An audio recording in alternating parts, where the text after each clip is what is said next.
Praise the lord. ప్రభు పేరిట మీ అందరికి వందనాలు. ఉదయకాలము ప్రార్థనలు చేసుకున్నారా? వాక్యం ధ్యానించిండ్రా?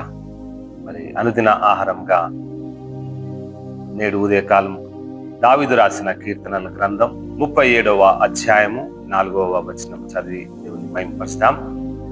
యెహోవాను బట్టి సంతోషించుము, ఆయన నీ హృదయ వాంఛలను తీర్చును. ఎవరి యందు మనం సంతోషించాలమ్మా? యెహోవాను బట్టి సంతోషించాలి. కానీ మనం ఈ లోకంలో ఉంటున్నప్పుడు ఈ లోకపు గురుడితనాన్ని మనం అనుసరించినట్లయితే సంతోషంగా ఉండగలుగుతామా? లేదు కదా. మరి దేవుని పైన విశ్వాసం ఉంచి ఆయన యందు మీరు నమ్మకం ఉంచినట్లయితే మీ హృదయ కోరికలను, మీ యొక్క వాంఛలను తీరుస్తానంటున్నాడు కదా. చూడండి, ఈ లోకంలో ఉన్నప్పుడు మనము అన్ని విషయాల్లో సంతోషిస్తాం. మంచి గృహం ఉందనో, మంచి కార్లు ఉన్నాయనో, ఆర్థికంగా బలం ఉన్నదనో, మంచి బలగం ఉన్నదనో, సొసైటీలో మంచి పేర్లు ఉన్నాయనో మనం సంతోషిస్తాం. కానీ మరి వారి హృదయంలో అంత చీకటే. దేవుని పట్ల వారు సంతోషంగా లేకపోతే వారి జీవితము చీకటిమయమే. ఎందుకని అంటున్నారు, యెహోవాను బట్టి సంతోషించుము, ఆయన నీ హృదయ వాంఛలను తీర్చును. ఆయన యందు మనం విశ్వాసం ఉంచినట్లయితే ఆత్మీయ బలమును పొందుకునే బిడ్డలంగా మనం ఉంటాం కదా. ఒకవేళ ఆయన మన హృదయంలో ఉంటే మనకు శాంతి సమాధానాలు మనతో వస్తూ ఉంటాయి. ఒక జీవితంలో ఒక మంచి భరోసా కలిగి మనం బ్రతుకుతా ఉంటాం కదా. శ్రమలు వచ్చినా,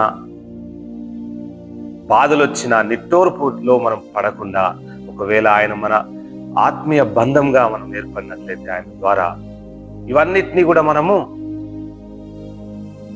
త్రోసివేయడానికి, ఇవన్నిటినీ కూడా మనం జయించడానికి దేవుడు మంచి బలాన్ని మనకి ఇస్తానంటున్నాడు కదా. చూడండి, నిరీక్షణ కలిగి ఉండాలి. ఎవరి యందు? ఆయనను బట్టి, ఎవరిని బట్టి? యెహోవాను బట్టి మనం నిరీక్షణ కలిగి ఉండాలి. బిడ్డ, నీతోనే మాట్లాడుతున్నాడు యేసయ్య. సంతానం లేదని బాధపడుతున్నావా? జీవితంలో నిరీక్షణ లేదని బాధపడుతున్నావా? నీ హృదయంలో ఎప్పుడు కలవరమేనా? ఈ మాటల చేత నీతో మాట్లాడుతున్నాడు. యెహోవాని బట్టి సంతోషించుము, ఆయన నీ హృదయ వాంఛలను తీర్చును. చూడండి, నీ హృదయ వాంఛలను తీరుస్తానంటున్నాడు.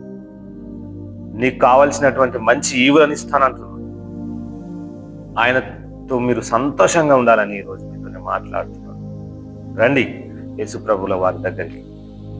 నీకు ఒకవేళ నీ కోరికలు, నీ వాంఛలు, నీ అనుకున్నది ఏది నెరవేరకపోయినాను దేవుని యందు నమ్మకయించు. నీ జీవిత కాలం అంతయు దేవుని యందు నమ్మకయించు. అప్పుడు నీ హృదయ యొక్క వాంఛలను తీరుస్తానంటున్నాడు. చూడండి, అబ్రహాముకి ఎన్ని సంవత్సరాల తర్వాత సంతానాన్ని ఇచ్చింది కదా. బాధపడకమా, నీ జీవితంలో గొప్ప మేలు చేస్తానంటున్నాడు యేసయ్య. నీ జీవితంలో ఒక మంచి నిరీక్షణ కలిగి ఉండాలని కోరుకో. ఆయన దగ్గరికి రా ఈరోజే. యవనస్తుడా, యవనస్తురాలా, నీ జీవితంలో ఏ నిరీక్షణ లేదని నువ్వు బాధపడుతున్నావా? నీతోనే మాట్లాడుతున్నావు ఈరోజు. ఈ కృప నీకు, నాకు, మన మాటలు వింటున్న ప్రతి బిడ్డలకు ఈ వాక్యం చేత బలపరుస్తానంట. ఆయన యందు విశ్వాసం ఉంచండి, నమ్మకం ఉంచండి. ఆయన యందు మీరు సంతోషించండి. ఆత్మీయ బంధం ఏర్పరచుకోండి. ఆయన ద్వారా శాంతి, ఒక మంచి భరోసా కలిగినటువంటి జీవితాన్ని ఇస్తాను. ఈ కృప మీకు మనందరికి దేవుడు దయచేయక ప్రార్థన చేసుకుంటాం. స్తోత్రములు నాయన ప్రభా. యెహోవాను బట్టి సంతోషించుము, ఆయన హృదయ వాంఛలను తీర్చున్నానన్నావు తండ్రి ప్రభా. అవునయ్యా, మా యొక్క హృదయ వాంఛలను తీర్చే దేవుడవయ్యా. నీ తట్టే మేము వచ్చి ఉన్నాం తండ్రి ప్రభా.